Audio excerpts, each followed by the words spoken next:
Hai Sobat Samuel, berikut ini kami tunjukkan cara berinvestasi menggunakan aplikasi Star Mobile. Caranya sangat praktis dan tentunya mudah. Mari kita simak bersama-sama. Pertama-tama, unduh atau download aplikasi Star pada smartphone Anda. Tentu saja bisa melalui Google Play Store untuk Android dan juga App Store untuk iPhone. Setelah terdownload, buka aplikasi Star dan kemudian klik register online. Untuk saat ini, registrasi online hanya untuk WNI yang sudah memiliki iKTP saja ya. Lalu Sobat Samuel dapat melengkapi data-data pribadi Anda sesuai dengan iKTP tersebut. Dalam proses pembukaan rekening online ini, Sobat Samuel dapat memilih untuk menggunakan rekening dana nasabah atau RDN di BCA atau BRI, sesuai dengan rekening bank yang sudah Anda miliki. Untuk pemilik rekening bank lain, Anda dapat membuka rekening Star Samuel Sekuritas melalui website atau offline. Untuk kode referral, Sobat Samuel bisa mengisinya dengan nama teman atau kerabat yang menyarankan aplikasi Star kepada Anda. Kalau tidak ada yang menyarankan atau merefer, kode tersebut dapat dikosongkan saja. Setelah mengisi data nomor telepon dan juga email, kode OTP akan otomatis dikirimkan ke email Anda, sehingga Anda perlu memasukkan kode OTP yang tertera pada email tersebut di aplikasi Star. Setelah melakukan verifikasi OTP tersebut, Sobat Samuel dapat melanjutkan mengisi data diri sesuai dengan iKTP. Oh iya, Sobat Samuel yang belum memiliki NPWP masih tetap dapat membuka rekening Star dengan cara mengisinya di kolom NPWP dengan angka 0, yaitu sebanyak 15 kali. Selesai melengkapi data pribadi, pilih upload dokumen di menu bar bawah, kemudian upload foto iKTP, foto Anda bersama iKTP, dan juga foto tanda tangan Anda di atas kertas putih polos ya. Setelah semua data diinput, tunggu proses verifikasi data dan pengaktifan akun serta RDN dengan waktu tunggu maksimal 1x24 jam ya selama hari kerja. Jika waktu tunggu tersebut terlewat, Sobat Samuel dapat mengecek email secara berkala karena kemungkinan ada kekurangan data atau ada kesalahan upload dokumen. Tentunya, tim Star Samuel Sekuritas akan menghubungi Anda terkait kekurangan data atau ada kesalahan proses melalui email atau telepon. Jika data sudah diverifikasi dan lengkap, registrasi akan diproses yang ditandai dengan adanya email pre-activation, berisikan client code dan juga password login. Dengan memasukkan keduanya di login akun, Anda sudah bisa melihat market info di aplikasi Star. Namun, untuk mulai melakukan trading, Sobat Samuel harus menunggu proses pembuatan RDN atau rekening dana nasabah. Setelah proses pembuatan RDN selesai, akan ada email masuk, dan Anda harus transfer ke nomor rekening yang sudah tertera di email ya Sobat semua, sebagai syarat pengaktifan rekening tersebut. Anda bisa transfer dengan jumlah berapapun, karena kami tidak membatasi jumlah minimal untuk pengaktifan rekeningnya. Setelah deposit berhasil, tunggu email selanjutnya ya, untuk mendapatkan PIN trading. Dan setelah mendapatkan PIN trading, maka Sobat Samuel bisa langsung mulai ikut trading di aplikasi Star. Bagaimana? Mudah dan cepat kan? Selamat mulai perjalanan investasi ya Sobat Samuel bersama Star. Jangan lupa ya untuk follow YouTube, Instagram, Clubhouse, dan Telegram kita untuk tidak ketinggalan berbagai update dari Samuel Sekuritas Indonesia. Salam cuan!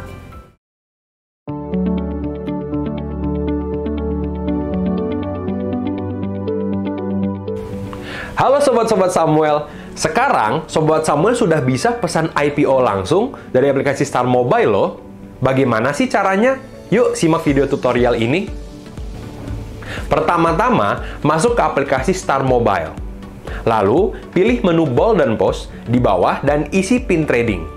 Klik tombol burger di sisi kiri, lalu pilih menu eIPO, dan kemudian pilih submenu eIPO. Pada halaman ini, kamu bisa melihat berbagai pilihan saham yang ada dalam proses IPO, mulai dari book building, public offering, dan juga listed. Pada segmen public offering, kamu bisa memilih saham IPO yang dapat dipesan. Pilih salah satu saham IPO yang ingin kamu pesan dan klik order pada saham IPO tersebut. Setelah detailnya terbuka, scroll ke bawah dan klik input eIPO. Setelah halaman pernyataan minat pemesanan terbuka, klik checkbox pernyataan persetujuan, syarat dan ketentuan, lalu klik setuju dan lanjutkan. Masukkan lot yang ingin dipesan dan pastikan dana RDN tersedia, lalu klik submit. Bila pemesanan IPO berhasil, kamu akan masuk pada halaman terima kasih yang menandakan bahwa transaksimu sudah selesai. Untuk melihat status pesanan saham IPO pada aplikasi Star Mobile, klik menu Buy dan Post, klik tombol burger, lalu pilih menu e-IPO, dan kemudian pilih submenu e-IPO status. Kamu dapat cek apakah pemesanan sahammu sudah masuk pada halaman tersebut untuk memastikan keberhasilan transaksimu. Nikmati euforia dengan Star Mobile. Salam cuan!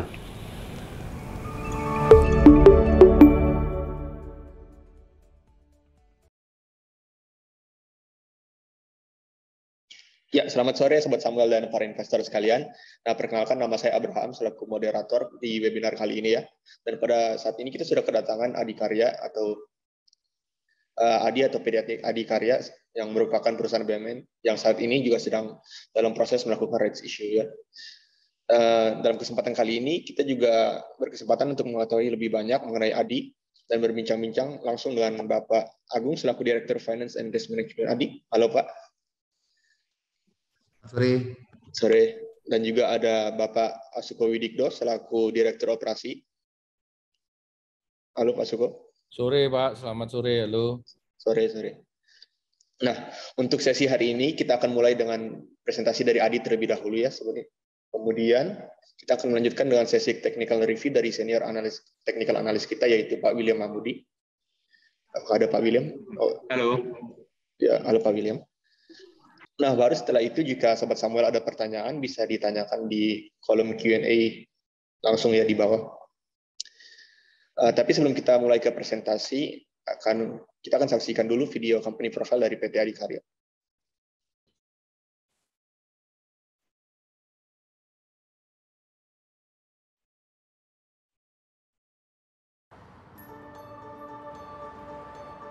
Do you think you know Adi? Construction company? Infrastructure? Well, you're not wrong. But it goes beyond your imagination. Here's a story you have never heard before.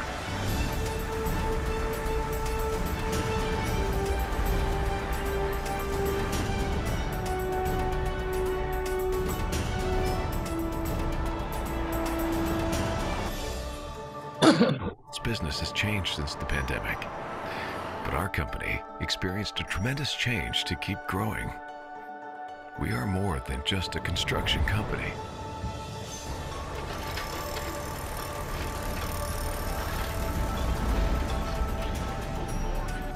See this beautiful property? Fascinating, isn't it?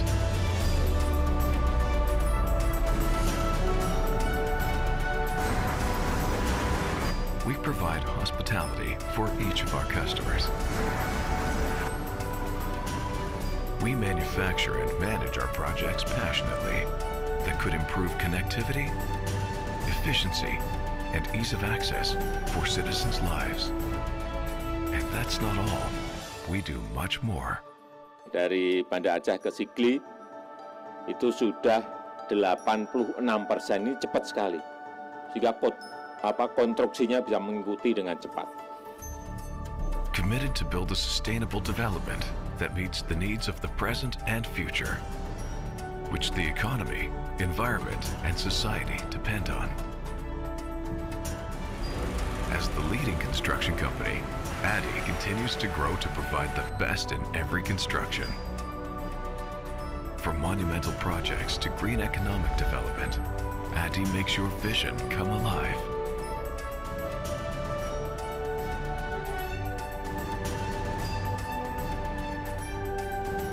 So, what do you think of Adi now? William.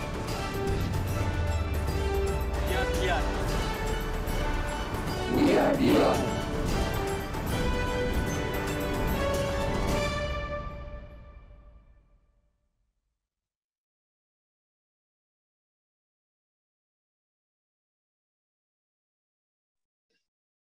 Nah, oke, jadi tadi telah kita saksikan bersama ya video singkat company profile dari Adikarya. Nah, sekarang tanpa berlama-lama lagi, mungkin kita langsung saja mulai ke pemaparan dari Adi. Ya, silakan waktu dan tempat kami persilakan, Pak. Terima kasih, Pak Abraham. Selamat sore juga, Pak William dan sahabat investor semuanya dari Samuel. Assalamualaikum warahmatullahi wabarakatuh. Selamat sore, salam sejahtera untuk kita semua. Salam, namo buddhaya, Om Swastiastu. Izin supaya lebih tertata, saya share screen ya. Jadi pertama-tama terima kasih nih waktunya dari teman-teman semuanya yang sudah meluangkan waktu berharganya sore ini untuk kita sharing dan untuk melihat update tentang Adikarya belakangan ini. Jadi memang Adikarya saat ini kita sedang merencanakan corporate action sehubungan dengan telah disetujuinya PMN bagi Adikarya sebesar 1,976 triliun. Jadi sebagai perusahaan yang komposisi kepemilikannya adalah 51% pemerintah dan 49% publik, maka proses PMN akan dibarengi dengan proses pembelian hak juga kepada pemilik publik. Jadi hari ini saya Agung Darmawan, Direktur Keuangan bersama Pak Suko Widikdo di sini, Direktur Operation, ini akan sedikit memberikan gambaran tentang baik mengenai rencana right issue maupun tentang update kondisi Adi terakhir. Jadi sehubungan dengan akan atau telah disetujuinya, sudah keluar PP-nya, keputusan Presiden untuk PMN sebesar 1,976, maka saat ini proses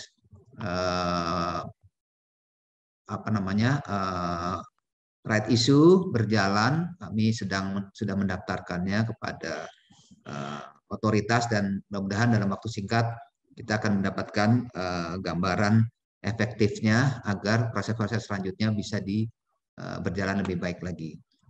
Berikutnya sedikit tentang kondisi perusahaan, bahwa Adikarya ini memiliki 4 lini bisnis, ya, yaitu engineering and construction, property and hospitality, manufaktur dan investasi dan konsesi. Nah, yang ingin kami highlight di dalam slide ini adalah sedikit perbedaan Adi dibandingkan dengan perusahaan konstruksi yang lain atau karya yang lain, yaitu dari sisi property dan hospitality, di mana untuk property dan hospitality kami memiliki kekhususan, yaitu untuk properti yang ada itu mostly kita tidak tersebar, tapi fokus di sepanjang jalur LRT untuk atau di dalam TOD ini bagi ACP, Adi Komunitas Properti, dan berada atau terkonsentrasi di sekitar kampus bagi APP.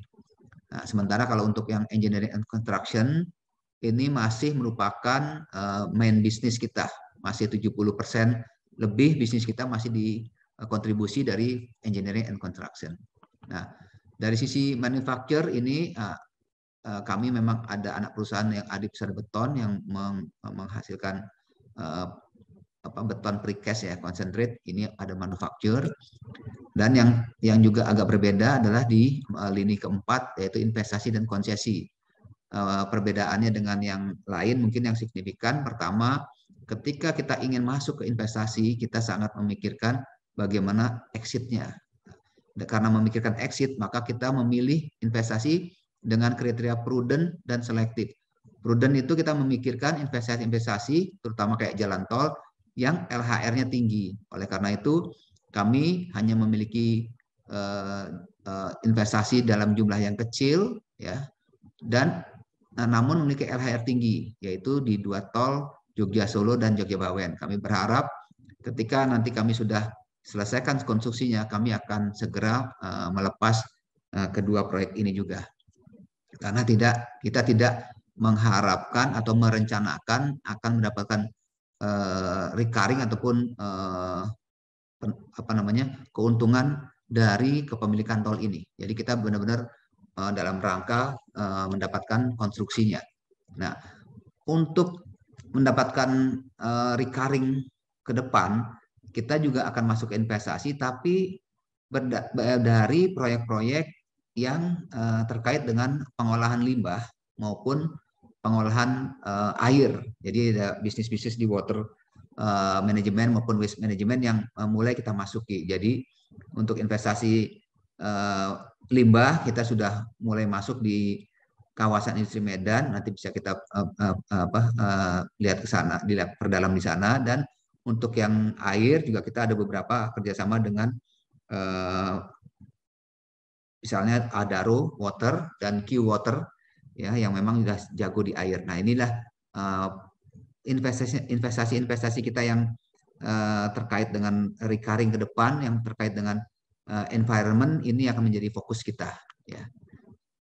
Berikutnya sedikit juga kami akan gambarkan tentang industri ya. Jadi kalau kita melihat industri konstruksi, sebenarnya bagi kami peluangnya itu masih besar.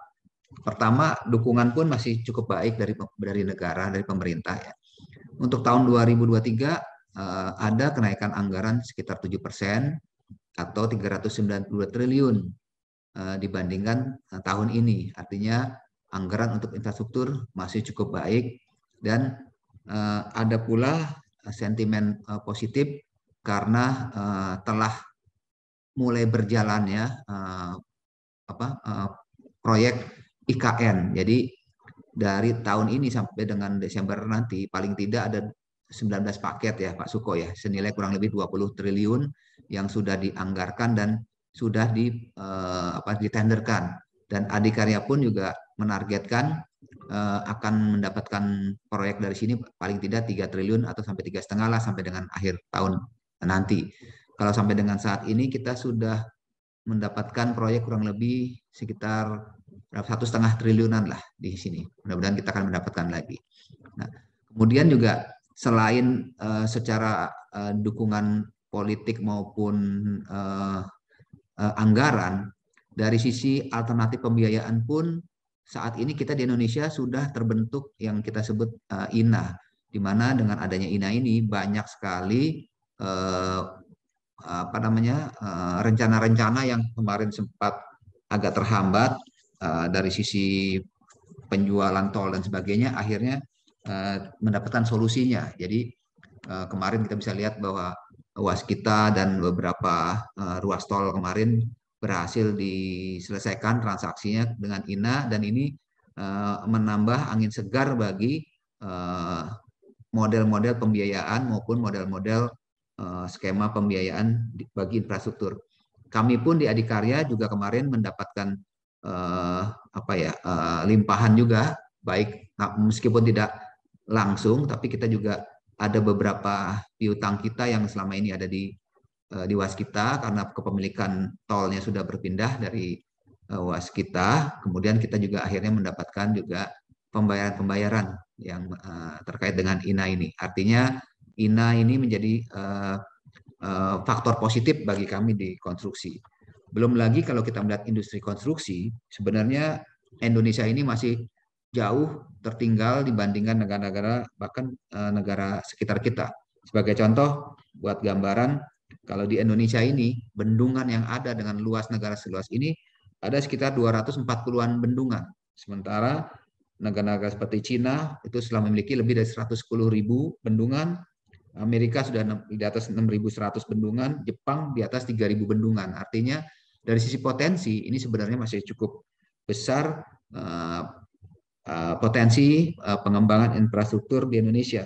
Belum lagi jalan tol dan jalur kereta api. Jalur kereta api di Indonesia itu sampai dengan saat ini baru 6.000 km. Sementara di negara-negara lain itu sudah ratusan ribu. Nah, kami berharap gambaran dari industri konstruksi maupun infrastruktur ini bisa memberi sedikit gambaran kepada sahabat investor semua bahwa potensi ini sebenarnya masih cukup baik. Next-nya, ini ada gambaran tentang proyek yang kami sedang kerjakan sampai dengan bulan kemarin, yaitu terdapat 174 ongoing project yang kami kerjakan. Ini yang terbesarnya antara lain tol Sigli Banda Aceh ya 8,2 triliun yang kami berharap ini tahun ini akan selesai dan kita akan juga segera mendapatkan pembayaran dari proyek ini. Sisanya kita ada paling tidak tahun ini 1 triliun lagi lah kita akan mendapatkan pembayaran.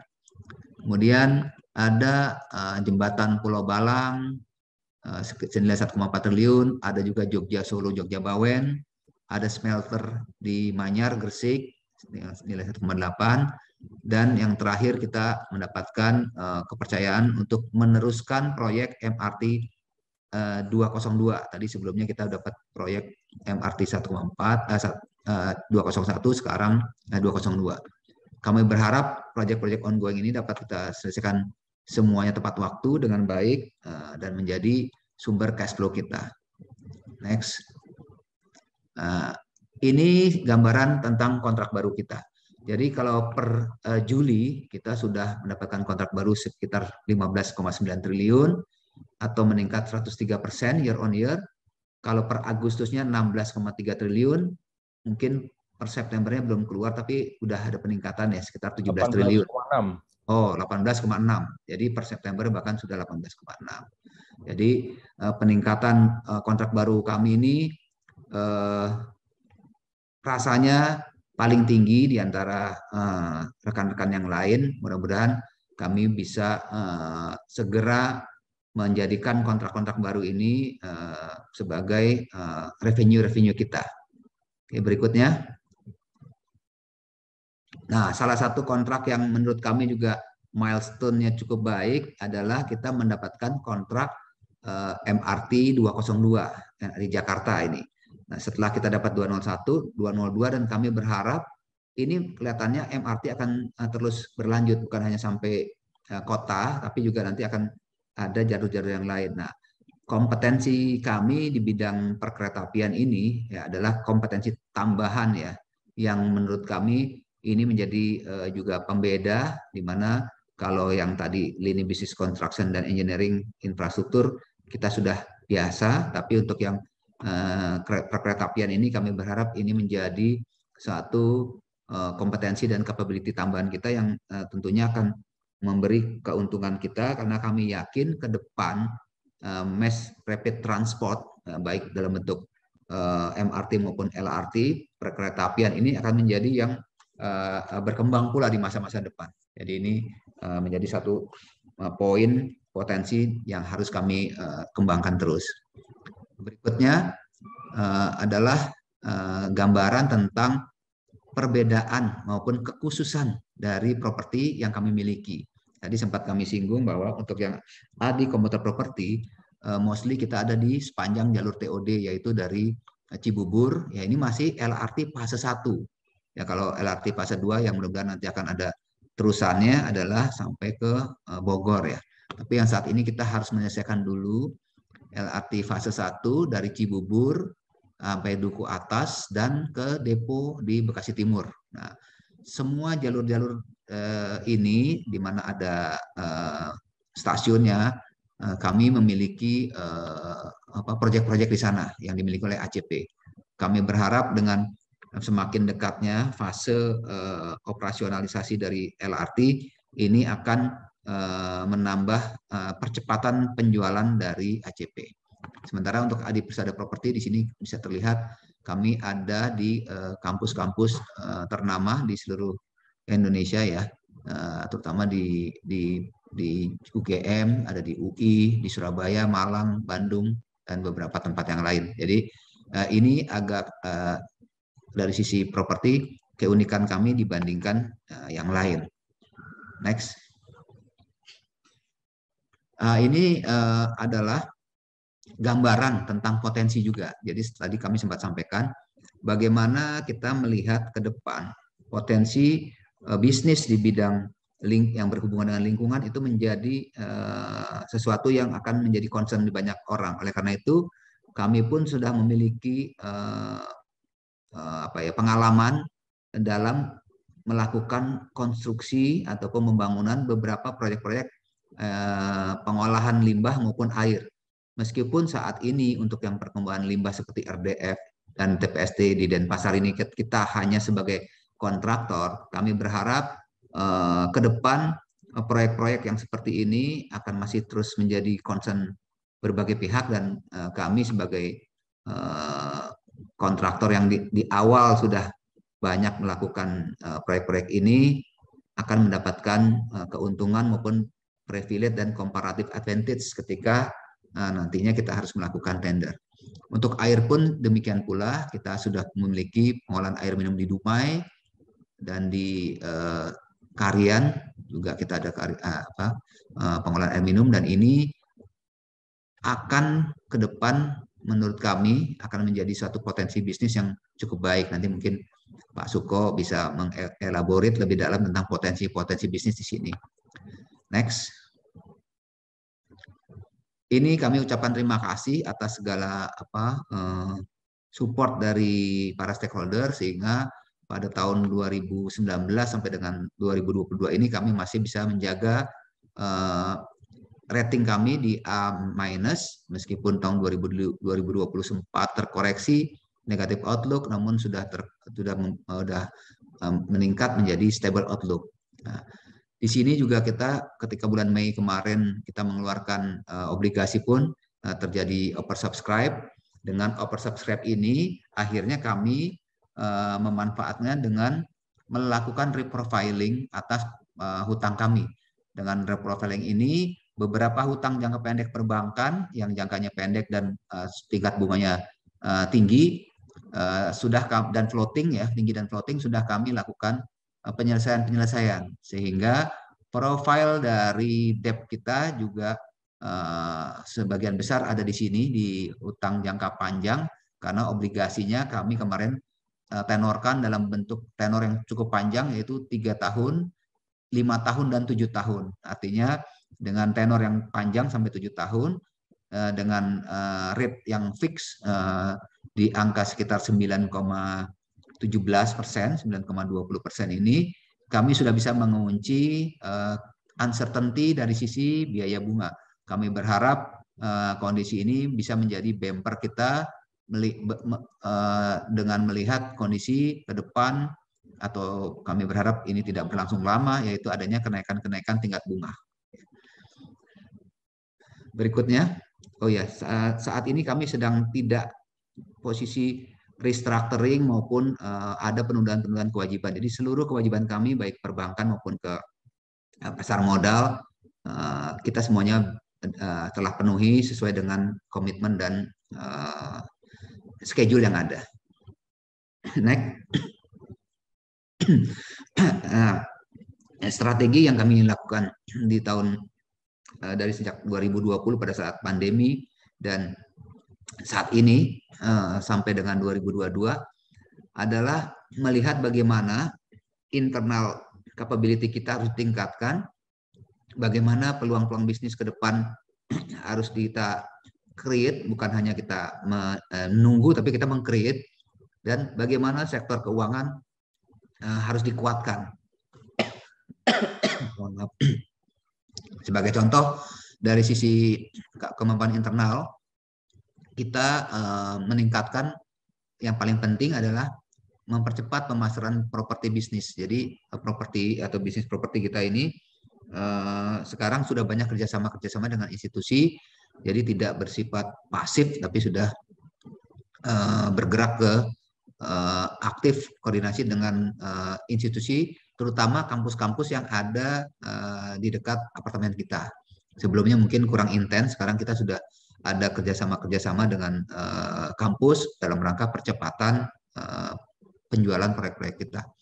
Nah, dari sisi keuangan yang terutama adalah apabila kita melihat ADI dibandingkan karya-karya yang lain, terutama yang BUMN, sebenarnya kita tidak dalam level playing field yang sama, karena dari sisi equity kami paling kecil, kami hanya 6 triliun, sementara yang lainnya seperti PP atau yang lainnya itu jauh, hampir 3 kali lipat dibanding kita. Dengan demikian, apa yang sedang kita lakukan ini yaitu meningkatkan equity berupa penerimaan PMN dan right issue, itu akan menjadi milestone atau titik balik kita, bahwa kita akan lebih ringan dari sisi rasio leverage, kita akan lebih luas room untuk beroperationnya, dan kita juga akan lebih sama level of playing field-nya. Karena kalau kita melihat juga kan ketika investor-investor, terutama investor asing, selain melihat industri, mereka juga akan melihat dari sisi market cap-nya. Nah, kalau market cap kita kemarin masih seperti itu, dengan equity yang ada, tentunya ini belum banyak yang lirik dari sisi asing ya. Mudah-mudahan dengan adanya perbaikan struktur modal ini menambah kepercayaan dari investor-investor asing. Yang berikutnya, meskipun kita sudah melakukan beberapa banyak hal di internal ADI, baik di menjaga survival kita di 2020 dan 2001, kami sebenarnya berharap dalam setiap tahun itu kita untuk bottom line bisa membukukan doubling dari si bottom line. Jadi kalau tahun 2020 kita laba bersihnya 23 miliaran atau 24 miliar dari sebelumnya 2019 665 miliar. Sebenarnya kita sudah mendapatkan angka yang cukup baik dari 24, di 2021 56, dan kami berharap di dalam 2022 ini pun kita bisa melakukan hal yang sama. Mudah-mudahan kondisi-kondisi yang cukup menantang seperti peningkatan harga energi dan sebagainya ini akan bersifat temporary, dan kami berharap juga akan ada support pemerintah kepada dunia usaha, dan kita juga sudah melakukan banyak diskusi-diskusi baik melalui asosiasi-asosiasi maupun secara langsung bagaimana kondisi kenaikan-kenaikan ini tentunya pasti akan memberikan dampak kepada harga pokok kita. Oleh karena itu untuk dapat menjaga tetap bottom line kita positif dan bakal meningkat seperti guidance kita, kami berharap action-action dari kami bisa segera tergambar di dalam laporan keuangan kami di akhir tahun nanti. Mungkin memang tidak mudah seperti membalik tangan untuk membuat bottom line kita balik seperti sebelum COVID, namun kami yakin dengan perbaikan posisi modal, dengan perbaikan growth dari sisi perolehan kontrak kita, dan efisiensi serta operation excellence yang kita lakukan dalam mengantisipasi dan mempercepat mengantisipasi 2023 dan mempercepat pulih dari kondisi sebelum COVID. Mudah-mudahan ini akan segera kita lihat hasil-hasilnya. Mungkin demikian Mas Abram, kita akhiri dan bisa kita diskusikan lebih jauh tentang hal-hal yang perlu diperdalam. Terima kasih. Ya, baik. Terima kasih Pak Agung atas paparannya. Nah, mungkin untuk acara selanjutnya akan ada sesi technical review dari Pak William ya. Pak William. Baik, terima kasih. Coba saya buka dulu ya. Ini Adikarya sebentar.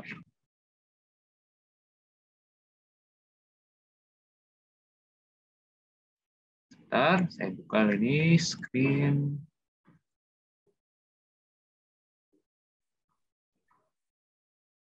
Ya, oke Pak.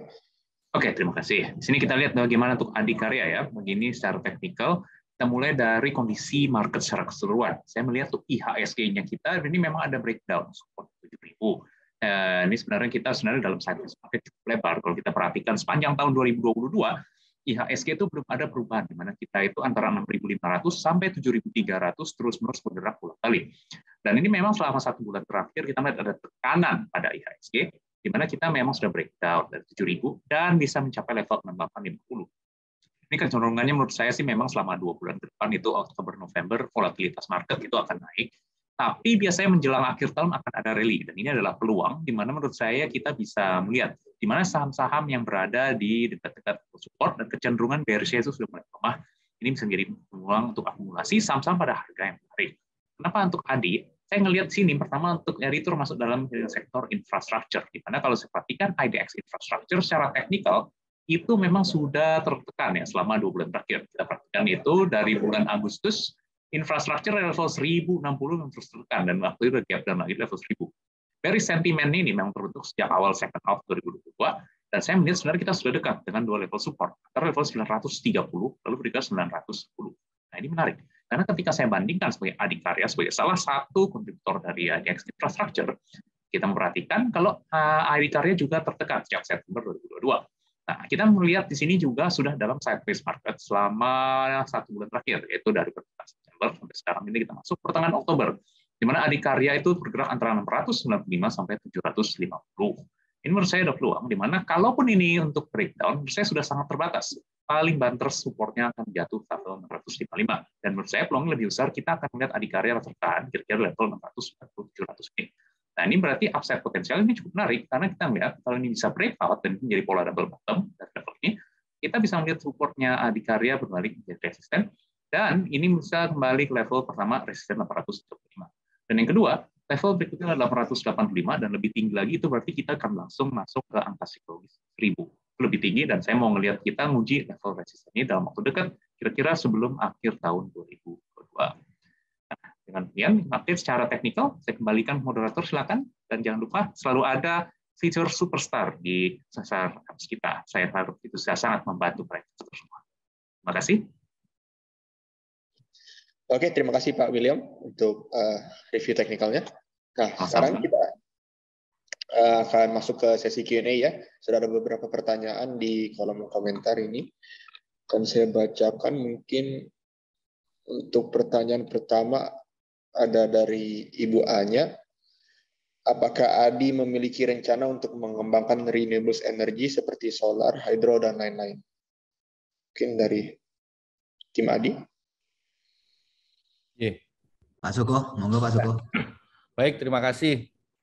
Jadi untuk renewable energy memang kita belum ke sana, tetapi kita seperti yang disampaikan Pak Agung tadi, kita lebih fokus ke dua hal, yaitu waste management dan water management. Jadi saya pikir sisi-sisi itu menurut kami lebih menarik dan lebih blue ocean dibanding renewable energy seperti solar panel. Ini kan sudah banyak sekali orang-orang yang ataupun perusahaan yang terlibat masuk ke bisnis ini. Sementara untuk waste management ini juga masih menurut kami situasinya blue ocean. Jadi bagi kami ketika kami masuk ke bisnis recurring, salah satu yang kami pilih adalah bisnis-bisnis yang masih blue ocean dengan tingkat sustainability yang tinggi. Jadi itulah yang menjadi pertimbangan kami untuk saat ini lebih fokus ke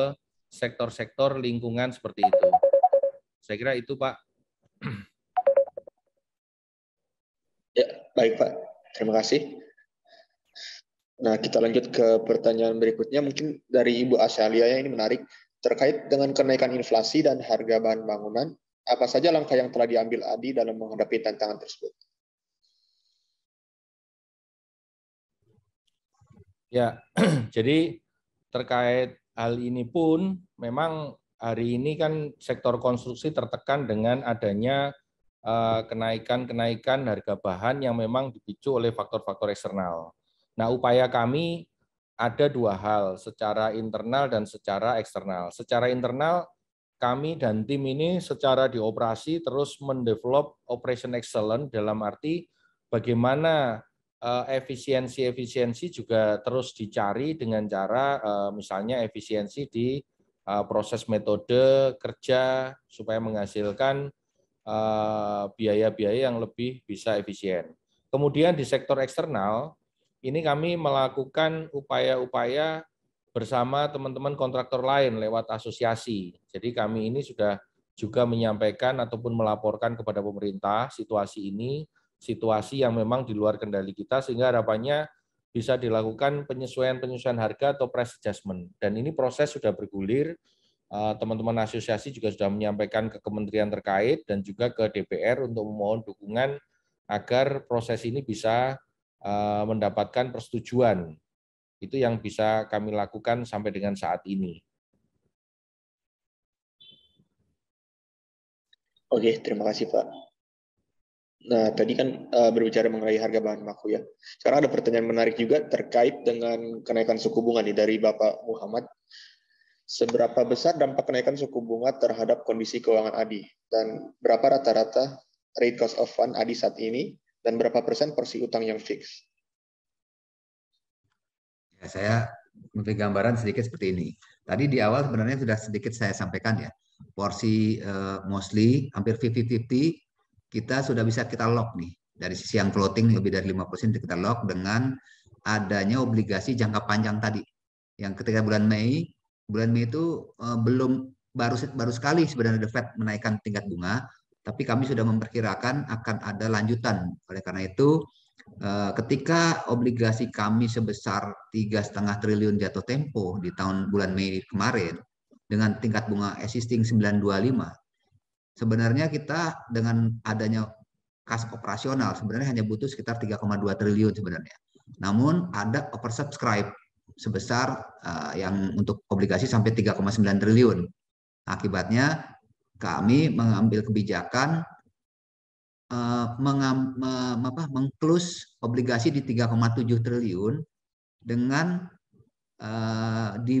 memanfaatkannya buat tadi melok tingkat bunga. Jadi dengan adanya obligasi ini kita sudah mengelok tingkat bunga sebesar 9,17% average ya sampai 3, 5, 7 tahun lagi. Ada 3 tahun lagi ada jatuh tempo sekitar 1,5, berikutnya sekitar 700 dan berikutnya lagi 1,7. Jadi sudah agak aman kita dalam menjaga itu. Nah, dari sisi perbankan pun yang floating sebenarnya nggak terlalu banyak lagi, nggak 20-an% gitu. Ini pun kami juga dalam tanda kutip mencuri star sebelum terjadi kenaikan, kita meminta keringanan justru. Jadi floating rate kita itu juga ada penyesuaian-penyesuaian seperti bunga kita sudah ada di level 8,2%. Bahkan untuk yang non cash juga kita sudah di level 7%-an gitu. Jadi ini kita udah nurunin nih. Jadi sebelum ada naik, perbankan naik, kita sudah melakukan justifikasi negosiasi untuk penurunan.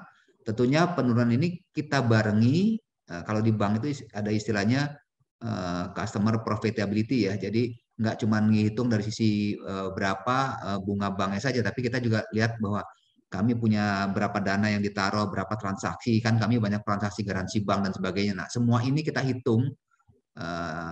Biasanya dulu waktu saya di bank, ini saya pakai untuk negosiasi ke customer. Sekarang saya pakai balik nih untuk negosiasi ke bank. Jadi dari situ kita bisa melihat bahwa kos-kos kita di bank itu ternyata masih bisa diturunkan. Oleh karena itu tingkat bunga kita relatif lebih baik lah dengan angka tersebut. Ya, locknya udah cukup baik ini Pak Abraham. Jadi kenaikan ini ya pasti sedikit banyak akan menghit. Kami yakin hitnya di kami untuk tingkat bunga masih manageable lah. Yang memang perlu diperhatikan tadi kenaikan harga sebenarnya itu lebih besar dampaknya. Terima kasih. Oke, baik Pak. Dan mungkin lanjut ke pertanyaan. Ini ada beberapa pertanyaan mengenai dana dari PMN ya. Ini saya bacakan dulu. Ada 3 pertanyaan dari Pak Julius. Yang pertama itu, apa rencana penggunaan dana untuk RI ke depan? Terus pertanyaan kedua masih berhubungan dengan utang. Bagaimana langkah strategis manajemen untuk mengurangi utang berbunga? Karena konsisten naik dari tahun 2011 sampai dengan tahun 2019 dan hanya turun tahun 2020. Sedikit menurun menjadi 9,7 triliun dan pada tahun 2021 kembali naik lagi ke 10,5 triliun. Walaupun diimbangi tagihan bruto pemberi pekerja yang cukup tinggi. Nah, untuk yang pertanyaan terakhir mengenai proyek IKN pembangunan hunian pekerja konstruksi dengan WG, berapa porsi Ventura bersama ADI dan berapa target proyek yang ingin dicapai dari IKN pada sisa tahun 2022 dan 2023? Oke. Jadi dari dana PMN yang 1,9 dan right issue publik yang sekitar 1,8, itu total seluruhnya tidak ada yang kita gunakan untuk membayar hutang. Itu paling penting. Jadi semuanya kita gunakan untuk baik modal kerja maupun chip in kita di proyek investasi. Jadi untuk yang PMN 1,976 triliun itu kita akan masukkan sebagai porsi investasi kita di proyek Jogja Solo, Jogja Bawen, dan Pamekasan. Nah, itu totalnya ada alokasinya. Jogja Solo kita akan alokasikan sekitar 1,4 triliun, di Jogja Bawen kita alokasikan PMN-nya 390, di SPAM pengolahan air minum di Karian ini sekitar 185. Demikian pula dengan alokasi right issue. Kita masukkan juga ada di proyek Jogja Solo sekitar 350, di Jogja Bawen sekitar 145-an miliar, dan di SPAM Karian sekitar 70-an miliar. Nah, sisanya kita juga siapkan untuk pengembangan kawasan limbah di Medan. Jadi limbah Medan tahap 1 ini Pak Suko sudah selesai, dan kita akan lebih menambah utilisasi dari limbah yang ada. Jadi kita dari dana tersebut kurang lebih sekitar 400-an miliar kita akan gunakan untuk tambahan investasi di tahap kedua. Nanti mungkin Pak Suko dijelaskan saja tentang limbah Medan, Pak Suko, biar ada gambaran limbah Medan seperti apa, karena ini akan menjadi sumber recurring income kita. Kemudian kita juga ada rencana memiliki sekitar 10% saham di Jol Elevated Cikunir Ulu Jami. Ini pun Cikunir Ulu Jami adalah proyek tol yang elevated yang cukup tinggi, LHR-nya ya cukup baik di Ulu Jami, dan kita akan bekerja dengan sinergi dengan beberapa BUMN maupun swasta yang cukup baik. Nah, di sini kita ada 10%, itu sekitar 600 miliar kita akan masukkan di sana sebagai porsi penyertaan ekuitas. Ya, jadi sekali lagi yang paling penting, tidak ada satu pun dana dari right issue maupun PMN ini yang kita gunakan untuk membayar hutang. Nah, bagaimana rencana penurunan hutang? Jadi sebenarnya kalau dari sisi amount bisa kita lihat dibandingkan karya yang lain, posisi amount hutang kita itu sebenarnya paling kecil. Tapi kalau rasio paling besar memang. Kenapa? Karena ekuitasnya kecil. Jadi apapun kegiatan ADI itu pasti dari hutang. Jadi sepanjang kita dapat kontrak barunya pas nambah, ya hutangnya nambah. Karena meskipun pembayaran proyek-proyek ini by progress project, namun kan tetap ada jarak entah 1 bulan, 3 bulan by progress. Nah, tetap kami membutuhkan modal kerja. Nah, dengan kondisi equity yang kecil, mau tidak mau pinjaman bank akan tetap kami perlukan. Nah, yang paling penting adalah rasionya. Kalau kita lihat, meskipun rasio kita leverage kita cukup tinggi dibanding yang lain, tapi kita bisa melakukan penyelesaian kewajiban-kewajiban jatuh tempo. Kami berusaha untuk menjagalah semua ini baik di pasar uang maupun perbankan on time. Nah, yang terpenting bagi kami adalah seperti itu. Bagaimana mengatur cash flow, bagaimana memenuhi kewajiban-kewajiban yang ada. Nah, kalau memang perlu pinjaman, sepanjang underlying-nya project-nya ada, yang sebagai project underlying project financing-nya, kita pasti akan lakukan. Namun dengan adanya penambahan ini sekarang, tentunya progres kenaikan, kalau bisa dilihat dari data 5 tahun belakangan, akan terlihat bagaimana progres penambahan liabilities itu akan terlihat berkurang. Kalau per September ini dibanding Desember sudah ada penurunan liabilities sebenarnya. Dan dari sisi cash flow pun kalau dilihat dari tahun ke tahun sejak 2020 kita cash flow operasional kita pun meningkat ya dari sekitar 500-an menjadi 1,4. Nah, memang challenge-nya adalah bagaimana mempercepat proyek-proyek penyelesaian proyek-proyek yang tadi yang sudah kita sampaikan yang utama yaitu LRT dan Jogja Aceh Cigli ya. Mungkin Pak Suko menambahkan Pak Suka dari sisi yang tadi ya, penggunaan di pengolahan limbah. Ya. Baik, jadi tadi sudah kita sampaikan juga di awal bahwa salah satu concern kami kan masuk ke bisnis baru yaitu waste management. Nah, waste management yang kita dalam rangka investasi itu ada membangun fasilitas pengolahan terpadu di KIM.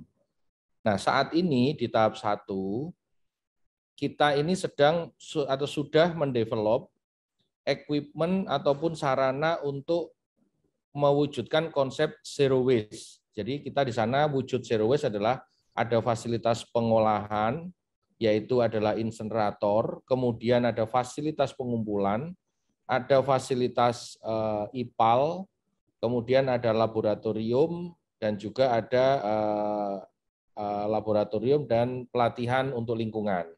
Jadi 5 itu yang sudah kita jalankan dalam konsep zero waste. Kemudian di tahap 2 yang tadi disampaikan Pak Agung, ada kita siapkan porsi dari red issue ada 400 miliar, adalah untuk mendevelop konsep waste to product.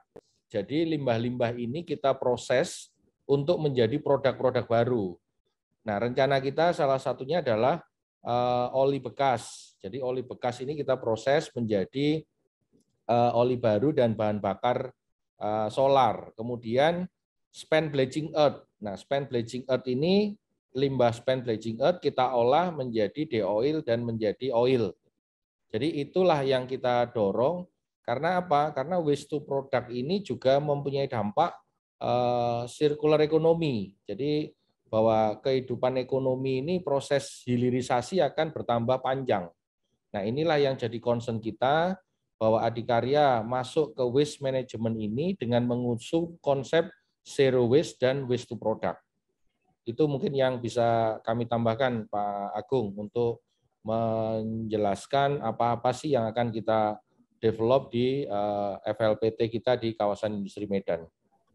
Mungkin IKN sedikit Pak Suko. Tadi ada pertanyaan tentang IKN juga, termasuk jadi modular. IKN ini, oh ya, tentang modular.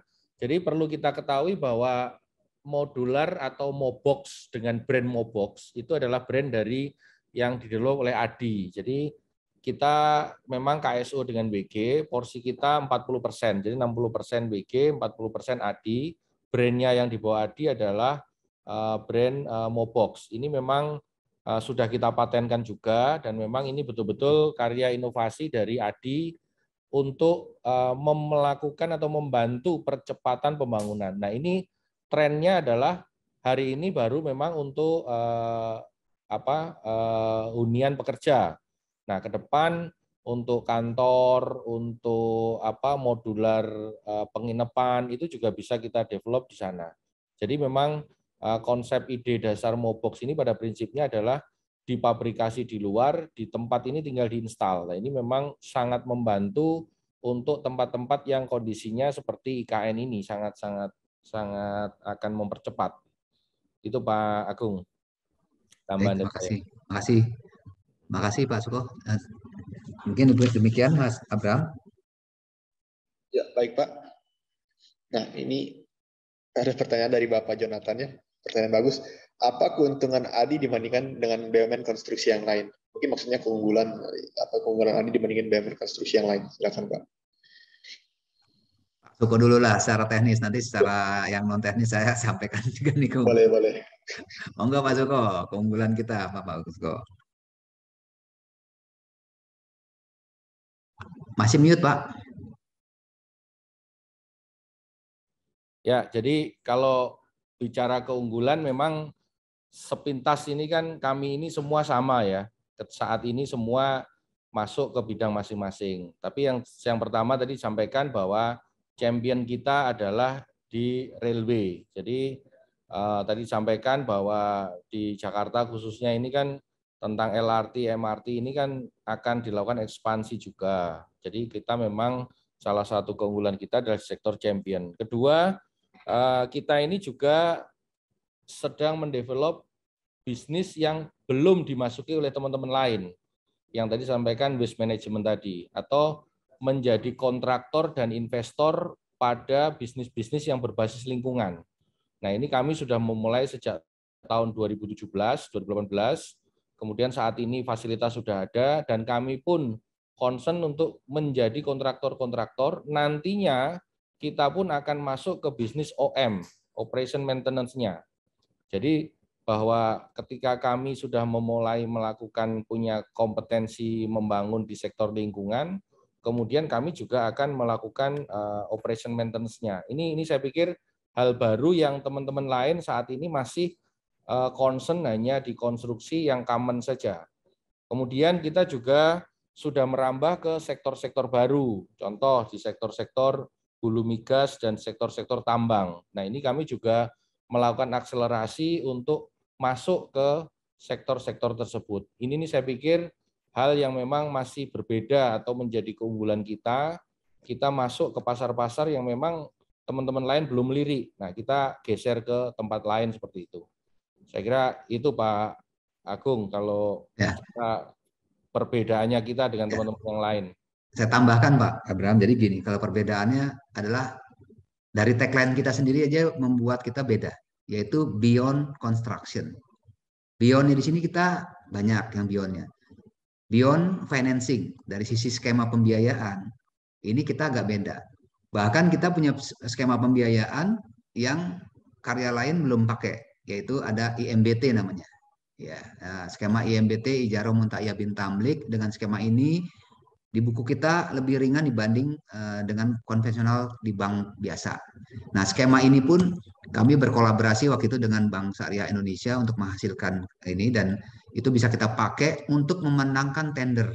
Jadi ada 2 tender yang sudah kita menangkan dengan pola ini, karena dengan pola ini kita bisa melihat bagaimana pembiayaan jangka panjang pun bisa dilakukan oleh ADI. Ya, itu satu dari sisi, baru satu tuh, beyond financing-nya aja. Beyond yang kedua, creativity tadi, beyond construction dari sisi creativity memperoleh project. Tadi Pak Suko udah jelaskan bagaimana project-project kita banyak project barunya yang tempat lain belum ngambil. Tapi memang Pak Suko belum explore lebih banyak ya. Nanti kalau offline kita bisa ngobrol lebih banyak lah. Karena kalau enggak nanti dapurnya Pak Suko ketahuan. Mau di mana, mau nyari kemana nanti ketahuan. Tapi kalau bisa offline kita bisa menyebutkan bahwa banyak proyek-proyek baru yang kita create dari situ. Ya. Yang ketiga, kita biasanya karena kompetensi dari si manpower kita, ada ya, kemampuan manpower kita di operasi ini cukup berpengalaman. Dari buat awal-awal kan kita kontraktor pertama ya, makanya Monas, itu Sarinah, terus GBK, apalagi Pak Suko. Itu kita yang buat tuh.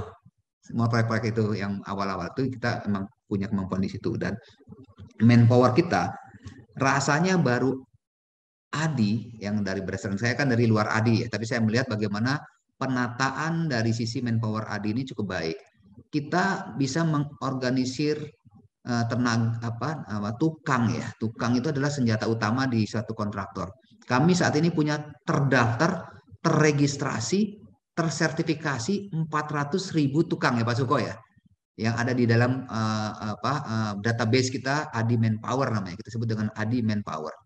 Saya yakin di tempat lain penata laksanaan tukangnya belum seperti kita nih Pak Suko, tapi ini juga nggak pernah kita publish bahwa sebenarnya kita sudah bisa menata laksanakan tukang-tukang dengan baik sehingga kita tidak pernah ada masalah dengan kekurangan tukang.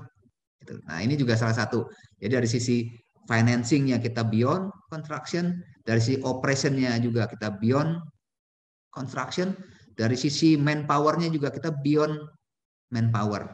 Nah, impact-nya apa? Kalau bisa dilihat tadi dari dalam kontrak baru kita, meskipun dengan equity terkecil dibandingkan yang lain, tapi kalau per tadi Juli, Agustus itu kontrak baru kita mungkin sampai dengan September ini ya Pak Suko, kita tertinggi di antara karya-karya yang lain. Kita sudah 18 triliun ya Pak Suko ya, di sampai September ya. Kita belum publish ya, tapi kira-kira akan 18 triliun ya, sekitar 18. Tapi minimal Agustus lah kita publish 17 di bulan Agustus kan 17,3 triliun itu. Jadi ini tertinggi, rasanya tertinggi di antara yang lain. Nah, itu hanya sedikit saja mengapa ADI berbeda, Pak Abraham. Ya, baik Pak. Terima kasih. Nah, mungkin untuk pertanyaan yang terakhir ya, masih dari Bapak Jonathan juga. Ya. Apakah ada guidance untuk earnings dari pihak perusahaan untuk tahun ini dan tahun depan? Oke, tadi kami kontrak baru juga, mungkin pertumbuhan kontrak baru. Oke.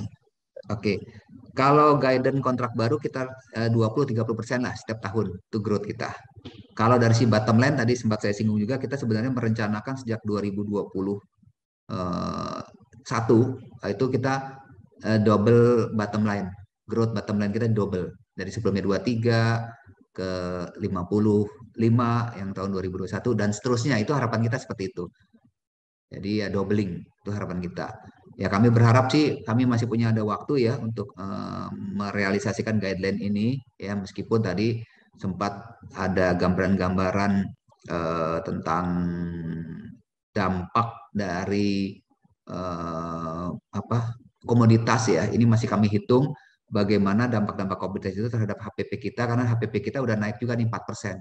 Kalau ngeliat HPP kita dari sebelum kenaikan ini di 84, sekarang udah di 88%, artinya ada impact di HPP. Nah, namun impact itu baru akan final nanti kita lihat di Desember ketika negosiasi Pak Suko nih dengan para owner bisa sampai seberapa besar terakomodir, terus juga negosiasi kita maupun asosiasi kepada pemerintah ya untuk adanya penyesuaian atau dalam tanda kutip subsidi lah terhadap para kontraktor yang mengerjakan proyek-proyek PSN maupun non PSN ya, itu seperti apa supportnya, itu baru kelihatan finalnya nanti di Desember. Kami berharap sih guidance yang tadi saya sebutkan itu masih dapat terjaga lah mudah-mudahan. Demikian Abraham, terima kasih. Ya, terima kasih Pak. Oke, sobat-sobat Samuel semua. Nah, dengan sesi tadi selesai juga webinar kita pada acara hari ini ya. Dan saya ingin mengucapkan terima kasih kepada tim Adi dan juga Pak Agung, Pak Widodo yang sudah memberikan paparan yang sangat komprehensif. Dan mungkin sebelum kita tutup, ada closing statement dari pihak Adi. Kalau ada Pak. Oke, kalau boleh Pak Abraham, Pak William tadi terima kasih itu paparan teknikalnya ya. Itu memberikan gambaran positif juga itu buat kita bahwa sebenarnya kalau saya ngelihat kita nih masih potensinya masih cukup baik. Kelemahan kita adanya ada di equity kan, equity kita paling kecil gitu loh. Jadi dengan equity yang ada ini, maka bagi kami ini adalah sesuatu yang jadi confident kita untuk lebih baik lagi. Apalagi tadi disampaikan secara teknikal sebenarnya dari sudut price book value dan sebagainya kita under value semua sebenarnya Pak William ya. Jadi kami berharap ketika nanti kami akan melakukan corporate action, rekan-rekan yang memang sudah memiliki ADI agar dapat memanfaatkanlah right-nya, haknya untuk memesan terlebih dahulu, karena mudah-mudahan menarik lah Abraham ya, Pak William ya. Kita lihat nanti setelah pengumuman resmi dari OJK kita lihat. Ya, sama-sama Pak. Iya Pak. Terima kasih supportnya, salam sehat buat kita semua. Ya, terima kasih Pak. Nah, mungkin terima untuk kasih sahabat juga yang mau beli saham ADI bisa download aplikasi Star ya, bisa dibuka secara online dan prosesnya cepat, bisa di-download di App Store dan Play Store. Dan jangan lupa juga untuk follow sosial media Samuel Sekuritas di Instagram @samuelsekuritas dan juga ada Telegram dan YouTube channel kita. Oke, terima kasih semua atas kehadirannya sore ini dan selamat sore. Selamat sore, Assalamualaikum warahmatullahi wabarakatuh. Selamat sore. Terima kasih Pak William, Pak Abraham.